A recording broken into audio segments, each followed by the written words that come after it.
ለነገሩ ምን ታድርግ? ይሄ ኬሲ የሆነ ሰውዬ እኮ ሙሉ ለሙሉ ጠምዝዞ ነው የሰራት። መልኳን ብቻ ሳይሆን ልቧንም ነው ከኔ የለየው። ታውቃለህ ኪሩቤል፣ እሷን በቅፌ ይዤ ያነባሁትን እንባ እንዴት አድርጌ ላሳያት?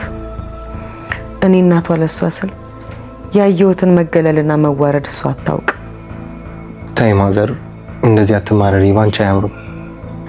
ቀን በቀን ልጇን እንደቀበረች እናት በአይኔ እያየኋት እንደተለየችኝ ነው የማስበው። እሷ እኮ የልጅነት የብርታቴ የውድቀቴ ምስል ነች። ይገባታል ማዘር። አንድ ቀን የዛኔ በደንብ አድርጋ ትክስሻለች። ደግሞ የመጀመሪያ ሴት ልጅ ለቤተሰብ አማች ናት ይባል የለ? ያንተ እህት እንደዛ ናት? ታላቅ እህት አለህ? አለች። ያው እኔ ብዙ ቤተሰብ ጋር አልቆየሁኝም ሲባል ስለሰማሁ ነው። ልክ ነህ። በዛውም ልክ ማስቸገሩ ላይ እነሱ ናቸው። ለነገሩ ምን ታድርግ? እሷ ነፍስ ስታቅ እኛ የተደላደለ ህይወት ውስጥ ገብተናል። እንደዛ የወዳት የነበረውን ተክሊን ካደረገላት ይልቅ ተይ እረፊ እያለ ይቆጣት የነበረውን ብቻ ነው የምታስታውሰው።